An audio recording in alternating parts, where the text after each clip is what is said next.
กุลศีลธรรมกรรมฐานจงมาปกห่มรักษาครูบาอาจารย์พระเจ้าประสงค์ทุกรูปปกห่มรักษาพอออกไม่ออกศรัทธาตั้นสาธุชนคนดีผู้สนใจใฝ่ในธรรมทุกท่าน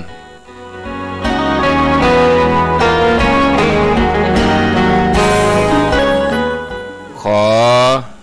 ถวายความเคารพแสดงความนับถือพระมหาเถระ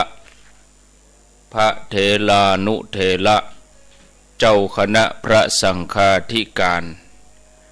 ครูบาอาจารย์เจ้าที่เปิดวิทยุฟังอยู่ที่วัดที่วาดเวลานี้เจริญพรศรัทธาญาติโยมท่านสาธุชนคนดีผู้สนใจใฝ่ในธรรมทุกท่านธรรมะสวัสดีสวัสดีเมื่อค่ำยามแลงมาปะกันในวันนี้เป็นวันอาทิตย์ที่21เดือนสิงหาคมพุทธศักราช2565วันนี้เป็นวันเดือน11เหนือแห่มเก้าค่ำเดือน11เหนือแห่มเก้าค่ำพร่ำว่าเป็นวันอาทิตย์เวลาตั้งแต่18:10 นาที6:10 นาทีเป็นต้นไปญาติโยมทั้งหลายจะได้รับฟังรายการสารธรรมยามค่ำรายการสารธรรมยามค่ำในวันเสาร์กับวันอาทิตย์รับผิดชอบดำเนินรายการโดยอัตมภาพพระครูอภิวัฒนวิกรมวัดปากด่างเจริญตำบลดอยหล่ออำเภอดอยหล่อจังหวัดเชียงใหม่มาพบกับญาติโยมท่านทั้งหลายสลับสับเปลี่ยนกับตุลุงยองหรือว่าท่านชัยวัฒน์นาคเสโนเปลี่ยนกันคนละวันในวันเสาร์วันอาทิตย์ซึ่งตามปกติแล้วตุลุงยองเปิดจัดรายการวันพุธแมลงเวลาเดียวกันนี้วันพุธก็ยกเวลาให้กับอาจารย์ท่านพระมหานพดลเจ้าคณะอำเภอวังเหนือเปิดจัดรายการทุกวันพุธเวลา18:10 นาทีจนถึงเวลา2 ทุ่มส่วนวันเสาร์วันอาทิตย์ก็เป็นหน้าที่ของอาตมาภาพกับท่านชัยวัฒน์นาคเสโนหรือว่าตุลุงยองแล้วเมื่อสัปดาห์ที่ผ่านมาท่านพระครูปริยัติชัยวัฒน์ท่านก็ขอคืนเวลาเพราะว่าช่วงนี้ท่านกำลังรักษาอาการทางสายตายังปกติดีแต่ตัวท่านก็ขอยกเวลาให้กับทางอาตมาภาพในวันพัดแล้วก็วันศุกร์ก็ถ้าว่าท่านพระครูเปิ้นดีหายเป็นปกติเปิ้นก็ปิกมาเข้ารายการเหมือนเดิมเจริญพรต้อนรับท่านทั้งหลายทุกคนที่ได้ตั้งอกตั้งใจเปิดวิทยุฟังณเวลานี้ตลอดจนถึงท่านผู้ชมท่านผู้ฟังที่เข้ามาผ่านระบบอินเทอร์เน็ตออนไลน์ก็เจริญพรต้อนรับทุกท่านทุกคนเป็นจะได้พ้องวันนี้อากาศหลายพื้นที่ก็มีฝนตกลงมาตามพยากรณ์อากาศตรงเป๊ะเลยเนาะญาติชม20 ถึง 22วันนี้21วันพุธก็ยังจะมีอยู่ดินฟ้าอากาศเป็นเรื่องของธรรมชาติมีเกิดขึ้นตั้งอยู่ดับไปมันก็บ่เจ้าว่าจะตกตลอดทั้งปีทั้งเดือนเปิ้นก็มีฤดูร้อนฤดูฝนฤดูหนาว คนเฮาก็เหมือนกันมีร้อนมีเย็นเนาะญาติโยมแต่ว่าช่วงเวลาเมื่อแรงอย่างนี้เฮาท่านทั้งหลายก็มารับเอาอาหารตั้งใจอาหารตั้งใจบางท่านก็ปรุงอาหารตั้งกายไปด้วยบางท่านก็ทำกับข้าวกับปลาเลิกจากการจากงานเหน็ดเหนื่อยจากภารกิจการงานก็เปิดวิทยุฟังรายการก็เป็นที่น่าอนุโมทนาญาติโยมท่านทั้งหลายพระรัตนตรัยประกอบไปด้วยพระแก้วเจ้าทั้ง3ประการพระพุทธพระธรรมพระสงฆ์อันนี้เป็นสรณะเป็นที่พึ่งของเฮาในฐานะที่เฮาท่านทั้งหลายเป็น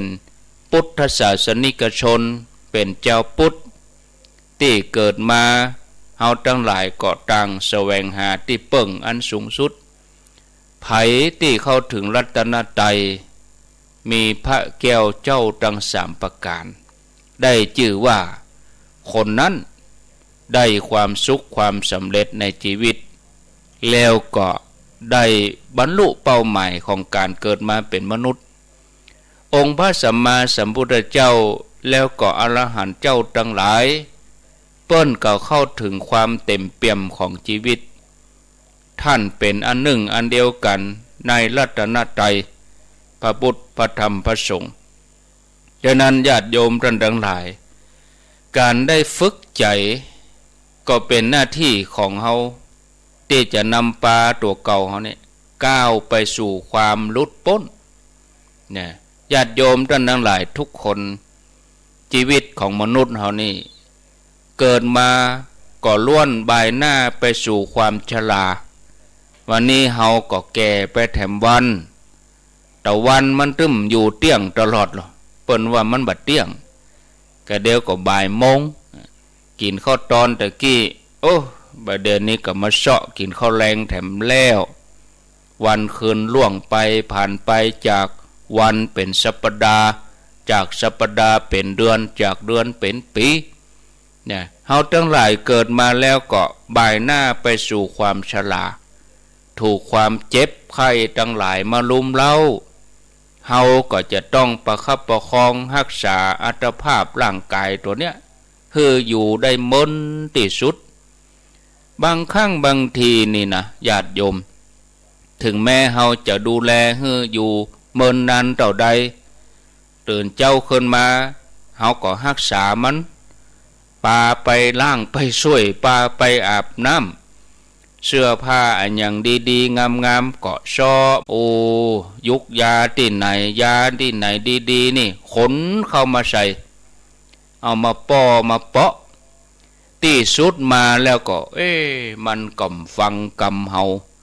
มันก็ลู่เท่าไปถึงวันเนาะในที่สุดก็จากกันไปนะความพัดภาคนี่เป็นสิ่งที่เฮาหลีกหนีไปไม่ได้เป็นสัจธรรมของชีวิตที่เฮาทั้งหลายทุกคนต้องปะอันนี้คือความเท่ากันบางครั้งบางทีเฮาเกิดมามันเท่ากันในเรื่องของฐานะความดีความงามฐานะการศึกษาบ่เท่ากันแต่ความเท่าความแก่หรือว่าการพัดภาคสัจธรรมของชีวิตนี่มันเท่ากันหมดเนาะญาติโยมที่กูคนจะต้องได้รับตั้งแต่เฮาเกิดมาใบปริญญาที่เฮาจะต้องได้รับเนี่ยมี4 ใบจะได้เรียนหนังสือก็จ้างบ่ได้เรียนก็จ้างถึงเวลาเปิ้นก็มอบปริญญาให้4 ใบปริญญา4 ใบนั่นคือใบเกิดใบแก่ใบเจ็บแล้วก็ใบตายท่านอาจารย์คำมาก็แต่เรื่องแก่เรื่องเจ็บแต่เรื่องตายใจอ่อนเนอะจะไปเข้าใจอย่างนั้นเนอะญาติโยมอันนี้คือความจริงเนาะเฮาตายไปเมื่อเดือนนี้เดือนสิงหาคมเนี่ยเฮาตายไป20 วันเนี่ยวันนี้วันที่21เพอกำเดียวบ่ได้ ข้างแหม10 วันจะหมดล่ะอันจะหมดละเดือนสิงหานี่จะหมดแล้วญาติโยมท่านทั้งหลายแล้วก็เดือนสิงหาคมนี่เป็นเดือนที่8ของปีเฮาจะผ่านมา8 เดือนแล้วเฮาผ่านมาได้7 เดือนแล้วบัดนี้มาเกิงค่อนแล้วปีหนึ่งนี่มีอยู่12 เดือนเดือนนี้เป็นเดือนที่8โอ้เกิงค่อนแล้วรู้เนาะศรัทธาญาติโยมท่านทั้งหลายโอ้นี่เพราะนั้นเฮาก็บ่ควรประมาทนะปริญญา4 ใบเกิดใบเกิดก็คือว่าเฮาเกิดมาออกจากท้องแม่พ่อเฮาญาติเฮาก็ไปแจ้งเกิดล่ะไปแจ้งเกิดที่อำเภอตั้งชื่อตัวเด็กหญิงกาเด็กชายกาก็ไปถามครูบาอาจารย์พระสงฆ์เอาชื่ออย่างดีก็สรรหาซ่อหาชื่อที่มันเหมาะที่สุดชื่อที่เป็นมงคลชื่อที่ว่าโอ้ถ้าตั้งชื่อนี้แล้วก็จะคือดีที่สุดนะโอ้นี่ญาติโยมช่วงอยู่ในท้องก็ดูแลเต็มที่ผู้เป็นแม่ก็บำรุงอย่างดีบำรุงทารกในท้องอย่างดีเกิดมาก็ค่อยเกิดมาดีๆเนาะญาติโยมทั้งหลายบางทีบางครั้งนี่ก็โอ้ต้องยอมอดทนทำงานตรากตรำโดยเฉพาะผู้เป็นป่อนี่ต้องทำงานนักกองหาเมื่อใดลูกน้อยจะเกิดออกมาก็ไปแจ้งได้แล้วปริญญาใบแรกใบเกิดเนาะต่อมาได้ใบที่2ใบแก่ญาติโยมทั้งหลายใบแก่นี่เฮาก็บ่ใครได้แต่เฮาก็แก่ตึงวันตึงเวลา60แล้วเฮาก็ต้องไปขึ้นทะเบียนขึ้นทะเบียนผู้สูงอายุได้รับแล้วใบแก่ถึงเวลาก็เกษียณละท่านที่ทำงานราชการญาติโยมเนาะก็จะต้องได้รับใบตัวนี้ขึ้นทะเบียนผู้สูงอายุนี่ญาติโยมทั้งหลายได้2 ใบแล้วใบปริญญาได้2 ใบแล้วต่อมาก็ได้แถมใบแก่ได้ใบเจ็บใบเจ็บนี่ก็คือว่าหมอนัดเฮานัดไปตรวจประจำเดือนไปตรวจประจำปีไปตรวจสุขภาพอันนี้ก็ความดันอันนี้เบาหวานหมอนัดเนาะอันนี้ญาติโยมทั้งหลายได้ใบที่3ใบเจ็บหงยุกหงยาหมอนัดไปเอายาหมดอย่างใดอย่างมันถึงได้ไปนะโอ้บัดเดียวนี้ได้มา3 ใบเหลือใบเดียว ไปก็บ่ค่อยได้ใบที่3ที่4นี่ใบที่4นี่คือใบอย่างใบตาย ใบตายคือใบมรณบัตรตายแล้วก็ต้องไปแจ้งเกิดก็ไปแจ้งตายก็ไปแจ้งเนาะเกิดก็ไปแจ้งว่าเกิดเมื่อใดตายแล้วก็ต้องไปแจ้งจำหน่ายออกทะเบียนบ้านออกจากทะเบียนบ้านไปเลยมรณบัตรเลยนี่ญาติโยมทั้งหลายเต้ากันหมด4 ใบนี่นะบอกว่าพระสงฆ์องค์สังฆเจ้าบอกว่าศรัทธาบอกว่าคนรวยคนจนบอกว่าไผก็ตามเต้ากันหมดได้เต้ากันหมดปริญญา4 ใบจะเฮียนก็จ้างบ่เฮียนก็จ้างเติงเวลาก็ต้องรับนี่ญาติโยมแต่เฮามีความแตกต่างกันอยู่สักหน่อยความแตกต่างของคนเฮาก็อยู่ที่การกระทำนี่มันต่างกันจะทำดีก็ทำชั่วก็เฮาจะเดินทางไปสุขติภูมิเสวยผลบุญที่เฮาสั่งสมเอาไว้จากนี้ก็ว่าเฮาจะไปทุกขติภูมิอบายภูมิไปเสวยวิบากกรรมที่ทำให้เฮาทุกข์ทรมานถึง2 อย่างนี้ก็ขึ้นอยู่กับอย่าง ขึ้นอยู่กับพฤติกรรมขึ้นอยู่กับการกระทำของเขานักปราชญ์บัณฑิตทั้งหลายอย่างพ่อแม่ศรัทธาเขาก็จะหมั่นชำระร่างกายชำระกายใจเนาะชำระช่วยคือสะอาดบริสุทธิ์ทานศีลภาวนาบัลละบะขาดสั่งสมบุญสั่งสมแต่บุญกุศลเพิ่มเติมบุญบารมีให้มันดีขึ้นไปเนาะเพราะเปิ้นฮู้ว่าชีวิตเนี่ยเป็นสิ่งที่มีค่าเกิดมาเขาก็ต้องสร้างความดีสร้างบุญสร้างบารมีถ้าเฮาพลาดพลั้งไปทำบาปทำอันยังบ่ดีก็เข้าใจเมื่อหู้สึกตัวก็เข้าใจปรับปรุงลดละเลิกในสิ่งที่บ่ดีเหล่านั้นเนาะคนที่เปิ้นสั่งสมบุญเอาไว้นักๆเนี่ยใจของเปิ้นเนี่ยเปิ้นจะมีที่เกาะที่เกี่ยวมีที่เกาะที่กรรมมีที่ยึดเหนี่ยวนั่นก็คือความดีนะถึงแม้ว่าจะไปเกิดมาจะกี่ภพกี่ชาติอยู่ในสถานการณ์อย่างใดก็ยังคงทำความดีไปเลยๆเพราะว่ามีความคุ้นเคยเนาะเหมือนเสือที่เคยอยู่ป่าเหมือนป่าที่เคยอยู่น้ำแม้บางครั้งบางเตื่อบางจัดผิดพลาดไปเกิดเป็นสัตว์เดรัจฉานแต่เนื่องจากบุญที่มีอยู่ในตัวมีนักถึงแม้เป็นสัตว์เดรัจฉานก็ยังบ่หยุดยั้งในการสั่งสมบุญในการทำความดีเหมือนในสมัยพระพุทธเจ้าที่ชื่อว่าพระพุทธเจ้าพุทธะพระพุทธเจ้าพุทธะมีนกดูว่าวขาวตัวหนึ่งนกดูว่าวตัวนี้มาอาศัยอยู่ที่ต้นมะม่วงใกล้กับขันธกุฏีก็มหันต์รัศมีของพระเจ้าสว่างไสวเนาะอัปปมาโนพุทโธบ่มีที่สุดมีที่ประมาณพระองค์สมบูรณ์ด้วยพุทธลักษณะเวลาที่พุทธองค์เสด็จออกบิณฑบาตก็อยู่ในอาการอันสำรวมน่าเลื่อมใสนกดูว่าวตัวนี้ก็หันอาการอันน่าเลื่อมใสนกนี่ก็ส่งเสียงอย่างไพเราะแล้วก็กราบบะม่วงสุกเอามาใส่บาตรนะพระพุทธเจ้าเปิ้นก็รับนกดูว่าวก็ดีใจ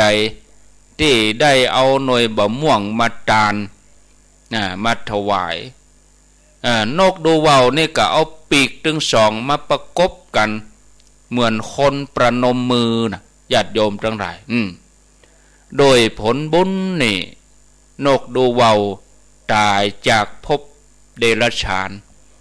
ตายจากชาติอันเป็นสัตว์นี่ไปเกิดบนสวรรค์ชั้นดาวดึงส์ชั้นดุสิตปุ่นเนาะญาติโยมทั้งหลายเป็นเทวบุตรผู้มีวิมานอันใหญ่โตมโหฬารมีรัศมีสว่างไสวเพราะว่ามีจิตเลื่อมใสในพระสัมมาสัมพุทธเจ้าได้วิมานอันเป็นทิพย์อยู่ที่หันจัดมน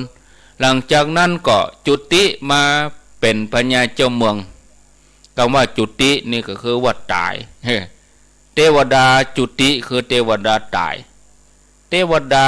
ตายคือเปิ้นว่าหมดบุญจากสวรรค์ก็ลงมาโลกมนุษย์มาเป็นพญาเจ้าเมือง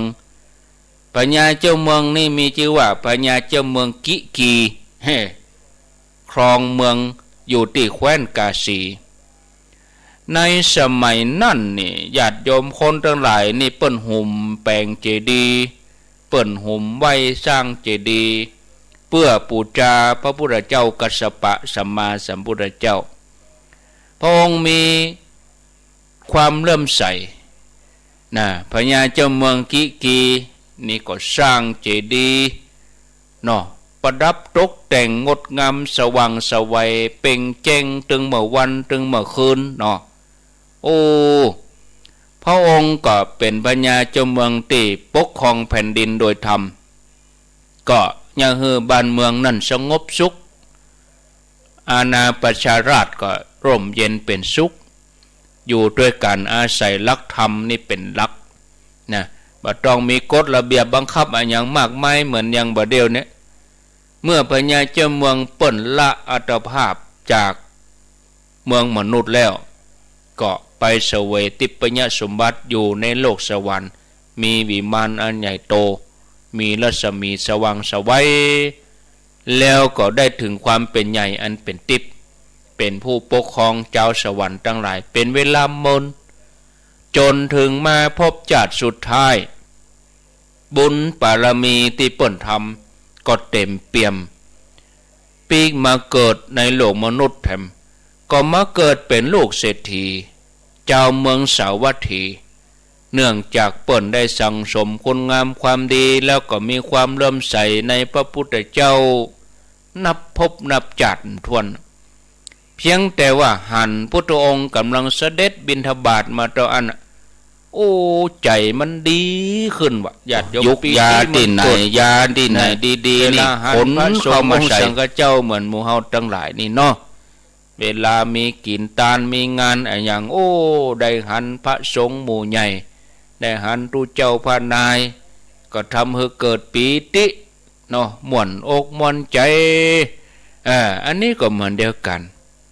หันพระเจ้าเสด็จบิณฑบาตก็เกิดความศรัทธาเลื่อมใสเกิดปีติขนลุกขนชันนี่เปิ้นก็เลยขออนุญาตพ่อแม่ออกบวชเลยบวชได้บักกี่วันบุญแห่งความเลื่อมใสในพระเจ้าส่งผลให้เปิ้นพืชปฏิบัตินะจิตใจก็นิ่งเห็นนี้ก็สำเร็จเป็นอรหันต์โดยที่บ่เสียเวลานักในการทำความเพียรให้ลำบากนอกจากนี้อานิสงส์ที่เคยเกิดเป็นนกจาดเก่านะแล้วก็เคยส่งเสียงไพเราะปูจาพระพุทธเจ้าพุทธะในครั้งจาดก่อนปุ้นก็ทำให้ท่านนี่เป็นผู้ที่มีเสียงไพเราะสนอโสดเป็นที่หุมหักเป็นที่ถูกใจของคนทั้งหลายฟังแล้วก็เกิดความพอใจมีจิตใจศรัทธาซึ่งต่อมาท่านก็ได้รับสถาปนาจากพระศาสดาว่าเป็นภิกษุเอตัทคะ ผู้เลิศกว่าภิกษุทั้งหลาย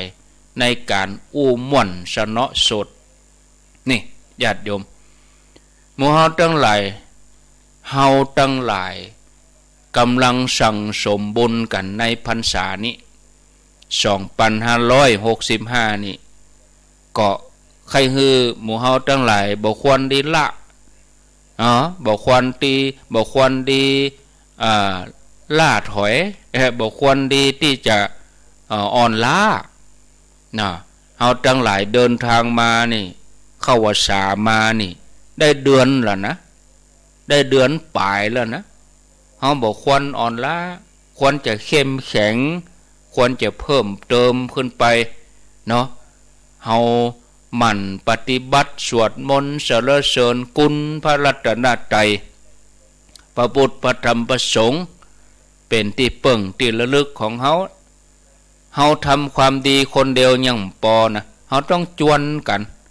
ญาติพี่น้องเฮาพ่อแม่เฮาลูกเต้าหลานเหลนเฮา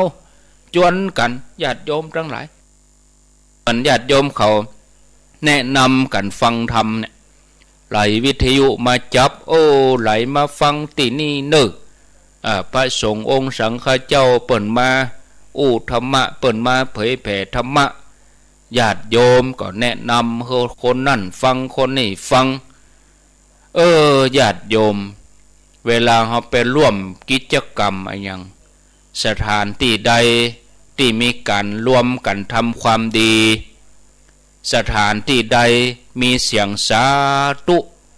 สถานที่ใดมีเสียงก้องเสียงกองมีเสียงพระฮือปอนมีเสียงหยาดน้ำเนี่ยสถานที่นั่นก็จะมีแต่ความสว่างไสวมีแต่ความเป็นสิริมงคลอย่างดีๆก็จะหลั่งไหลมาลูกฉะนั้นไผก็ตามที่เฮาสามารถจวนเปิ้นได้ แนะนำเปิ่นได้ว่าโอ้คำมาก็เปิดเนอะสถานีวิทยุคลื่นนี้ตั้งแต่6 โมงปะไปถึง3 ทุ่ม4 ทุ่มปุ่นนะเดี๋ยวนี้ถ้าเมื่อเฮาอยู่ในชุมชนอยู่ในวัดในว่าอยู่ในชุมชนของเฮานี่เฮาก็จวนกันกะ7 วันในเฮาก็มาวัดเนาะเหมือนญาติโยมเขามาแต่ว่านี่เป็นวันศีลเลี้ยวไปบ่ปอก็เป็นวันหยุดแถมตัวนี่เฮาก็มาร่วมด้วยช่วยกันเนาะฮือเสียงสาธุมันดังก้องกังวานได้ยินเสียงกินตาลหยาดน้ำมันม่วนเนาะแล้วเมื่อเฮาจวนกันแล้วคนทั้งหลายก็จะบ่มีวันลืมช่วงเวลานั้น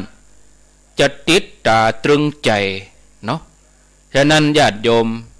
เฮาก็ได้บุญที่ได้จักจวน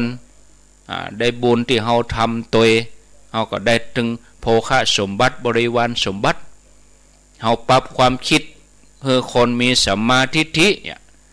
โอ้ญาติโยมเป็นการสร้างบารมีลูกเนาะญาติโยมเฮือมันประพฤติปฏิบัติเนอะแล้วก็ญาติโยมก็ต้องพิจารณาต่อไปแถมบ่าเฮาตั้งหลายเนี่ยโอ้เฮามาปฏิบัติโดยบุญโดเฮามาอยู่กันถึงวันนึงน่ะญาติโยมองค์พระสัมมาสัมพุทธเจ้านี่เปิ้นเป็นผู้ฮู้ผู้ตื่นผู้เบิกบานแล้วก็เปิ้นก็หลุดพ้นจากกิเลสอาสวะทั้งหลายจิตที่จะทำยิ่งกว่านี้บ่มีแล้วเฮาทั้งหลายก็ควรจะดำเนินตามแบบอย่างที่พระองค์ได้วางไว้เนาะมันชำระกายวาจาใจนี่ส่วนเรื่องอื่นก็คือเป็นเรื่องที่รองลงมาเพราะว่าเฮามีกิจที่จะต้องทำนะเพราะว่าเฮาก็บ่ฮู้ว่าเฮาเกิดมาจากไหนมายังเป็นเป้าหมายที่สุดเนี่ยญาติโยมนี่ชีวิตถูกชรานำไปผู้ที่ถูกชรานำไปย่อมต้านทานไว้บ่ได้เมื่อบุคคลหันภัยในวัฏสงสารนี้ควรที่จะทำความดีควรที่จะทำบุญกุศลอันจะนำความสุขมาฮือนะญาติโยมสรรพสัตว์ทั้งหลายคำว่าสรรพสัตว์ทั้งหลายนี่ก็หมายถึงมนุษย์เฮาด้วยนะอย่างที่ว่ากัมมุนาวัตติโลโกสัตว์โลกย่อมเป็นไปตามกรรมคำว่าสัตว์โลกเนี่ยไม่ใช่ว่าเป็นสัตว์เดรัจฉานอย่างเดียวไม่ใช่หมายถึงแมวถึงหมาถึงวัวถึงควายถึงนกนะรวมถึงคนเฮาด้วยสัตว์โลกนี่สรรพสัตว์นี่รวมจนถึงมนุษย์เฮาด้วยบอกว่าปล่อยใจบอกว่าแม่ยิงบอกว่าคนวัดบอกว่าคนบ้านที่เกิดมาแล้วล้วนมีการพัดภาคล้วนมีแก่มีเจ็บตายเป็นธรรมดาเนาะบอกว่าเป็นละอ่อนก็เป็นคนใหญ่จะยากจนร่ำรวยที่สุดมาก็ต้องบ่ายหน้าไปสู่ความชราในที่สุดก็ต้องมีโรคภัยไข้เจ็บแล้วก็ต้องพลัดพรากจากกันไปพ่อแม่ศรัทธาญาติโยมทั้งหลายมีเพียงบุญแล้วก็บาปเท่าอันที่จำแนกสัตว์ให้มีความแตกต่างกันความแตกต่างกันก็เลยอยู่ที่การสั่งสมบุญของแต่ละคนคนที่เปิ้นสั่งสมบุญเอาไว้นักชีวิตเปิ้นก็จะมีความสุขปลอดภัยตึงโลกนี้โลกหน้า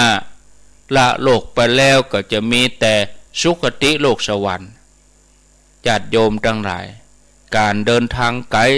ในสังสารวัฏเนี่ยมันไกลนะบ่ใช่มอกลูกเชียงใหม่ไปลำปางบ่ใช่มอกลูกลำปางไปเชียงไฮ้เนาะมันไกลกว่านั้นในสังสารวัฏนี่เฮาจะต้องมีเสบียงกะเฮาเดินทางเนี่ยเฮาต้องเกียมเสบียงในการเดินทางที่ดีที่สุด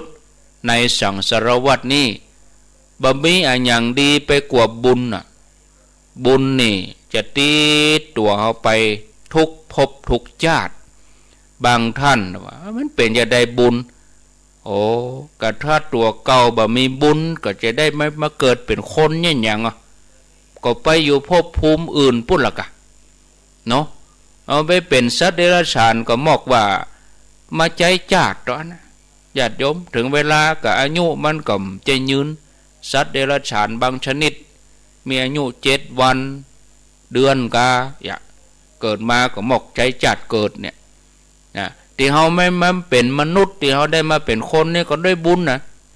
ถ้ามีบุญก็ไปได้เกิดมันก็ญาติโยมทั้งหลายบุญนี่เป็นตัวสนับสนุนส่งเสริมให้เขาได้มีความสำเร็จในชีวิตหรอคนที่เปิ้นใจสติพิจารณานี่เปิ้นก็เริ่มประมาทในการดำเนินชีวิตเนี่ยเปิ้นสั่งสมบุญไว้เพราะว่าเวลาที่เฮาอยู่บนโลกนี้เนี่ยมันใจเมินนะมันแบบเมินสักหน่อยญาติโยมลงมากึดก่อยนะก็ประเดี๋ยวนี้มันพอจะค่ำนี่แล้วรับเพียตื่นวันพุธก็เจ้าวันพุธก็สวัสดีวันใหม่ก็เดียวก็ราตรีสวัสดิ์วันพุธนี่ก็อรุณสวัสดิ์มันเจ็มเมินนะเผลอแป๊บเดียวเนาะญาติโยมมันสั่งสมบุญกันไปนี่ญาติโยมเนอะในอดีตการมีกระดุมพีคนหนึ่งในธรรมเมืองว่ากระดุมผีนะแต่ว่าถ้าเป็นบาลีเปิ้นว่ากระดุมพีในอดีตการมีกระดุมพีคนหนึ่งคือปอดใจคนหนึ่งนะเดินพักผ่อนอยู่ในป่าเตียวไปเตียวมาที่นี่ก็ไปหันใส่พระปัจเจกพุทธเจ้าเปิ้นกำลังพับจีวรพับก็เปิ้นเย็บเนาะเย็บแต่ว่ามันบ่แล้วเตื้อเพราะว่าผ้าบ่ปอเปิ้นจะเอามาแปลงจีวรสมัยโบราณนี่พระเปิ้นต้องตัดเย็บจีวรเองผ้าเหล่านั้นได้มาจากไหนเปิ้นก็ไปบังสุกุลเอากับผ้าปันศพเปิ้นนะในอินเดียนี่เปิ้นเอาศพเผาแล้วก็ยู่ลงน้ำเลยประเด็นนี้ก็จึงจะมีอยู่ประเทศอินเดียนี่ญาติโยมแล้วช่วงที่เป็นคนมีชีวิตอยู่นี่เปิ้นก็ไปเสาะหลัวมะกองไว้เอามากองไว้ตีข้างแม่น้ำคงคาบอกฐานะคนหลัวภัยกองสูงก็แสดงว่าอันนั้นรวยนี่หรอถ้าว่าพอมีฐานะก็หลัวก็บ่ค่อยมีกับเผาแบบอนาถาบ้านเฮานี่เผาจนหมดเผาจนเหลือก็กระดูกบางเตื้อบางทีกระดูกก็บ่เหลือเอาต่ำใส่เฝ้าจิไปบึ้งไปสลายไปเอาไปลอยอังคารขี้เต่าก็บ่เหลือเอาปกไปใส่หม้อใส่หยังเอาไปฝังดินไว้ดินคืนสู่ดินน้ำคืนสู่น้ำอย่างก็ว่ากันไปแต่อินเดียนี่เผาเกิงเดียวแล้วก็เอายู่ลงน้ำเลยยู่ลงน้ำคงคาหมูที่อาบก็อาบหมูที่กินก็กินไปจากนั้นศพก็ลอยไปมันได้ตีแล้วบ่อมันอืดมันปองดีแล้วบ่อกลิ่นมันก็ทรงกำนั้นอีแห้งได้กลิ่นศพก็บินฉบลงมาจิกตีขี้ปุ๋มจิกตีต้องมันไก่เต็มตีญาติโยมลองเกิดพอเอาอย่างอันลูกโป่งเนี่ยลองเอาเข็มเข้าตั้งแตกโบะอันนี้แตกโบกปัดไปมีขอโทษนะสำหรับคนที่กำลังกินข้าวขอโทษสำหรับคนที่กำลังประกอบอาหารนะเอามาอู้ถึงตอนนี้เปิ้นก็เอาผ้าที่ปันศพนั่นเมื่อเอาศพเผาแล้วเปิ้นก็เอาผ้าน่ะเอามาปาดไว้เต็มหมู่ต้นไม้เต็มหมู่ข้างนั่นแพะป่าบ่ใช่เป่งอย่างบ่เดียวเนาะมันเป็นแพะป่าดงพงไพผ้าสงเปิ้นก็บังสุกุลเอาเนาะเนี่ยเปิ้นฮ้องว่าผ้าป่าอันเนี้ยผ้าบังสุกุลที่เฮาเอาผ้าไปตอดไว้ เวลาศพมีงานศพเปิ่นเอาภูสายยงปาดไว้ติดล่องบนแล้วก็เอามาปาดลงมาแล้วก็เจิญปอดใจเจิญแม่ยิงคนตั้งหลายเอาผ้าบางสุกุลไปตอดคำว่าตอดนี่คือทอดทิ้งแล้วก็พระเปิ่นก็ไปพิจารณาเอาเนี่ยอันเนี้ยมันเป็นอย่างนี้มันไม่ใช่เป็นเพียงแค่ศาสนาพิธีนะอันนี้เปิ่นมีความหมายจะนี้แต่ประเด็นนี้มาผ้าที่เขาไปบางสุกุลมันนุ่งบ่ค่อยได้มันบางอย่างที่สุดแล้วว่าผ้าโบราณนี่พระเปิ่นก็เอามาตัดมาเย็บย้อมเองอันนี้ก็เหมือนเดียวกันเนอะญาติโยมพระปัจเจกพุทธเจ้าเปิ่นก็พับจีวรเปิ่นตัดเย็บยังมาแล้วก็เพราะว่าผ้าบ่ปอนะทีนี้ป้อใจคนนี้ก็เข้าไปถามโอ้พระคุณเจ้าเนี่ยยังบ่เย็บต่อให้แล้วพระปัจเจกพุทธเจ้าก็ตอบว่าอันผ้ามันบ่ปอน่ะอุบาสกป้อใจคนนี้ก็น้อมถวายผ้าให้กับพระปัจเจกพุทธเจ้าเมื่อถวายแล้วก็ตั้งใจปรารถนาว่าโอ้โดยบุญนี้ที่ข้าพเจ้าได้ทานเนี่ยได้ทานผ้าเนี่ยขอความเสื่อมทั้งหมดอย่าได้มีแก่ข้าพเจ้าทุกภพทุกชาติที่ข้าพเจ้าไปเกิดแม้จะทำบุญด้วยครัวทานเล็กน้อยผ้าน่ะญาติโยมแต่ว่าทำถูกที่ทำถูกเวลาทำถูกเนื้อนาบุญเมื่อกระดุมพีปอดใจเขานี่ละจากโลกไปแล้วก็ทำเมื่อเขาไปเกิดบนสวรรค์จันดาวดึงมีวิมานสว่างสวัยโลกโอ้มีติปปัญญาสมบัติอยู่ที่หั่นเป็นจัดมนครั้งหนึ่งเมื่อท่านจุติลงมาคือว่าหมดบุญอยู่สวรรค์มนหมดบุญแล้วบ่ก็ลงมาเกิดในโลกมนุษย์มาเกิดเป็นลูกอมาตย์อยู่ที่เมืองปารณสีชื่อว่านันทกุมารเมื่อนันทกุมารเกิดมาก็ใหญ่เป็นหนุ่มแล้วบ่แม่ก็เอาผ้าอย่างดีให้มาใส่ให้มาสวมใส่แต่ว่านันทกุมารก็ตำหนิผ้าผืนนั้นว่าเป็นผ้าที่เนื้อหยาบล้ำไปใส่แล้วบ่ม่วนระคายผิวแม่ก็เลยไปเสาะผ้าผืนใหม่เสาะผ้าผืนอื่นติดดีกว่าเอามาแหมถึงแม้จะเอาผ้าผืนอื่นๆให้นันทกุมารก็ยังรู้สึกว่าเป็นผ้าเนื้อหยาบใส่แล้วบ่ใครม่วนมันระคายผิวผู้เป็นแม่ก็เลยอู้ประชดลูกบ่าวว่าลูกเฮ้ยแม่ก็เสาะแตะเสาะว่านะผ้านี่ผ้าที่ละเอียดกว่านี้เนี่ยบ่มีแล้วแม่ฮักลูกมากยิ่งกว่าใครฮักลูกนักยิ่งกว่าไผปรารถนาจะให้เจ้าได้สมบัติในเมืองปารณสี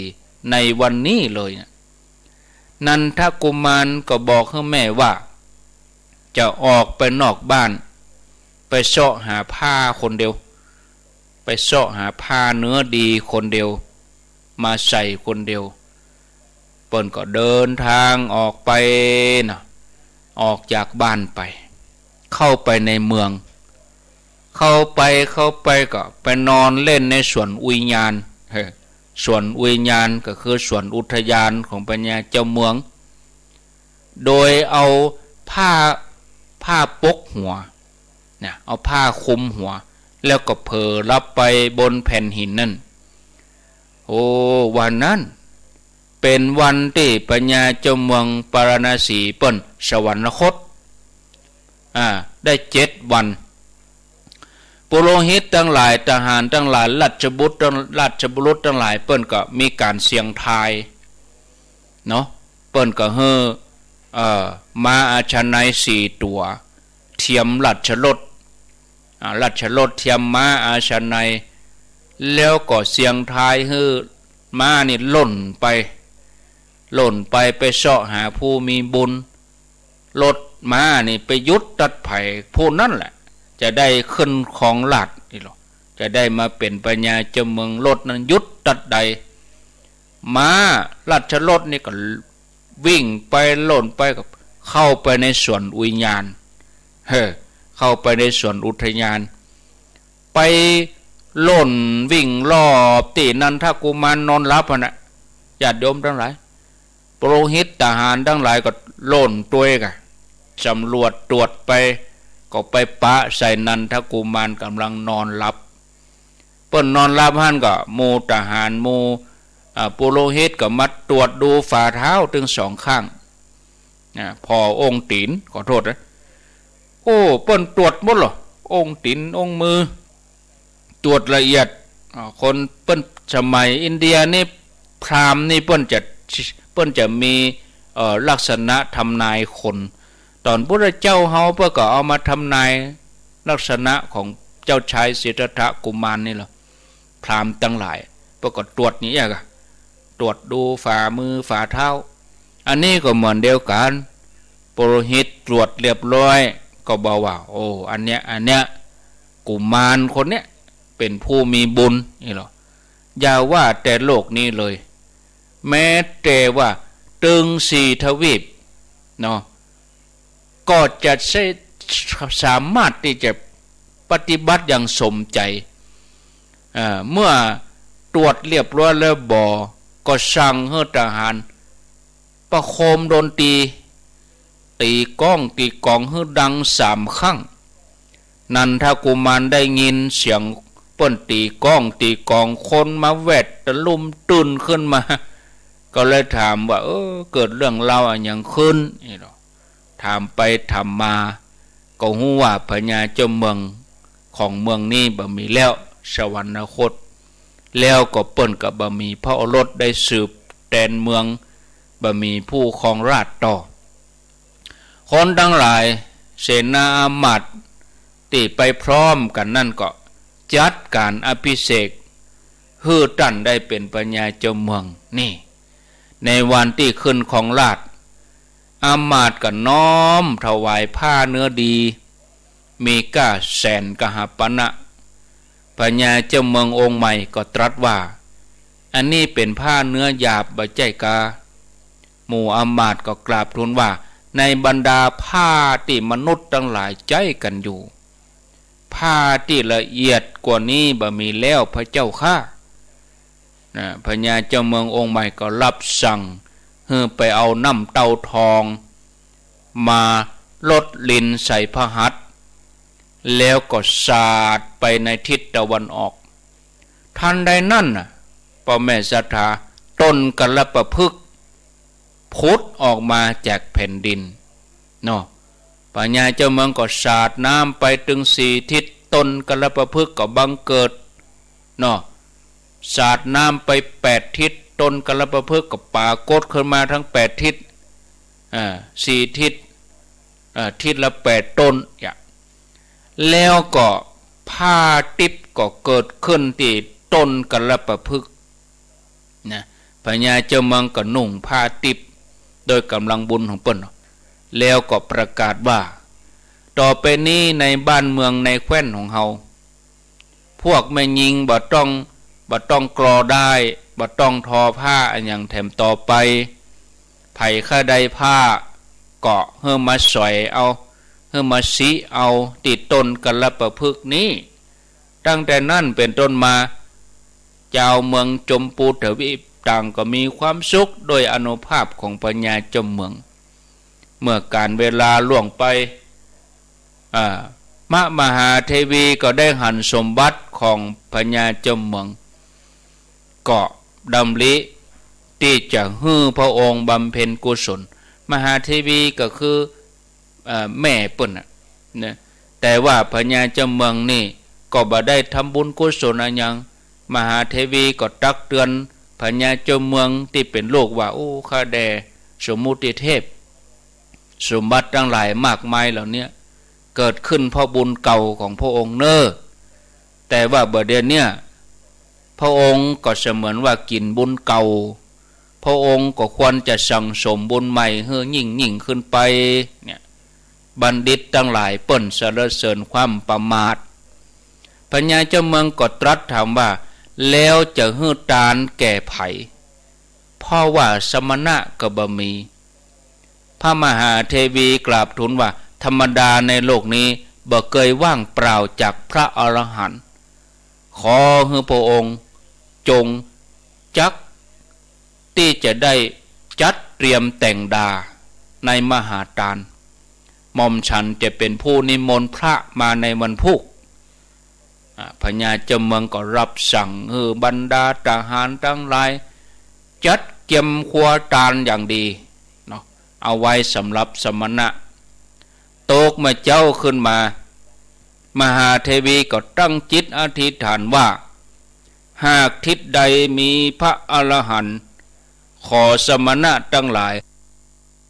โปรดมาเป็นเนื้อนาบุญให้กับพญาเจ้าเมืองกำเตอขณะนั้นเองญาติโยมพระปัจเจกพุทธเจ้า500 ตนเปิ้นอยู่ป่าหิมพานต์เปิ้นอยู่ป่าหิมพานต์หับหูของจิตหับหูจิตอธิษฐานโอ้เดี๋ยวกันเนอะ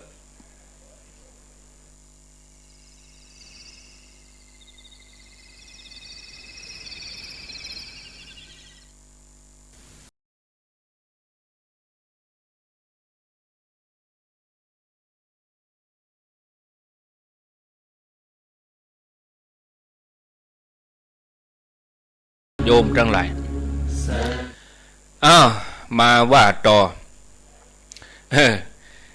พระปัจเจกพุทธเจ้าที่เปิ้นอยู่ป่าหิมพานต์เปิ้นก็หู้ถึงดวงจิตที่มหาเทวีเปิ้นตั้งจิตอธิษฐานจิตอธิษฐานนี่นะบ่ใจบ่ให้บ่ดีนะญาติโยมยังมีเรื่องเล่าอยู่ขนาดว่าพระพุทธเจ้าอยู่แห่งเมืองนะแล้วก็มีธิดาของอนาถปิณฑิกะเศรษฐีนี่เอาดอกเนี่ยอธิษฐานแล้วก็เอาจ่งขึ้นบนฟ้าปุ่นนะดอกไปถึงเลยนะนิมนต์ทางอากาศนะญาติโยมทั้งหลายประเดี๋ยวนี้เฮาก็นิมนต์ทางอากาศได้เหมือนกันได้กดไลน์กะโทรกะอันนี้เปิ้นนิมนต์ทางกระแสจิตมหาเทวีเปิ้นตั้งจิตอธิษฐานว่าหากทิศใดมีพระอรหันต์อยู่ขอสมณะทั้งหลายโปรดมาเป็นเนื้อนาบุญให้พญาเจ้าเมืองกำเตอะเนาะปะโทกำนั้นพระปัจเจกพุทธเจ้า500 พระองค์อยู่ป่าหิมพานต์หับหู้ถึงจิตอธิษฐานของมหาเทวีพระปัจเจกพุทธเจ้าทั้งหลายเหาะลงมาที่ประตูวังพญาเจ้าเมืองพร้อมกับมหาเทวีก็มาใส่บาตรนิมนต์ตั้นฉันภัตตาหารที่ประณีตติดเตรียมไว้แล้วเมื่อฉันเสร็จแล้วพระปัจเจกพุทธเจ้าเปิ้นก็อนุโมทนากถาอนุโมทนาว่าเมื่อเฮือนถูกไฟไหม้แล้วเจ้าของเฮือนขนเอาภาชนะใดออกไปได้ภาชนะนั้นย่อมเป็นประโยชน์แก่เขาส่วนสิ่งของที่บ่ได้ขนออกไปย่อมถูกไฟไหม้ในกองเพลิงฉันนั้นนี่ญาติโยมทั้งหลายโลกคือหมู่สัตว์อันชรามรณะแผดเผาฉันใดฉันนั้น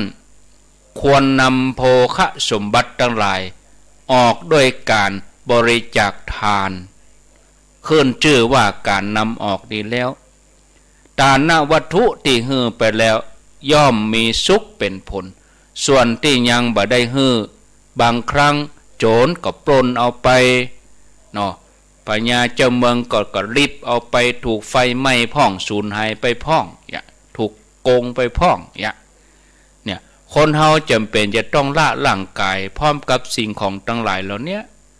คนที่เปิ้นพิจารณาหูชัดแล้วเปิ้นก็ใจสอยฮือตานเมื่อได้ฮือตานก็ใจสอยตามสมควรจะบ่ได้ถูกติฉินนินทาเมื่อละจากโลกไปพญาเจ้าเมืองฟังธรรมเทศนากถาก็มีพระฤทัยเบิกบานปฏิบัติปั่มเป่งตลอดชีวิต บ่เคยขาดในการตานเลยเนอะเมื่อจากโลกนี้ไปกลับไปสู่สุคติเป็นภพที่ดีในเบื้องหน้าจากตัวอย่างที่เล่ามานี่ก็ทำให้เฮาได้ข้อคิดว่าเฮาทั้งหลายจำเป็นจะต้องขวนขวายในการบำเพ็ญบุญกุศลนอกจากเฮาจะหาทรัพย์สมบัติมาเลี้ยงชีพเฮาในชาตินี้แล้วเฮายังต้องเสาะแสวงหาบุญเพื่อเป็นเสบียงติดตัวเฮาในการเดินทางในภพหน้าแถมตุยเนาะญาติโยมฉะนั้นบอกว่าเฮาจะอยู่ในฐานะใดอย่างครูบาอาจารย์เจ้าพระสงฆ์นี่เปิ้นก็ทำบุญเหมือนกันหรอ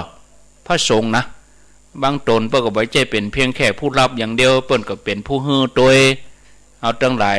บอกว่าจะอยู่ฐานะใดเฮาก็บ่ควรจะว่างเว้นจากคุณงามความดีเนาะ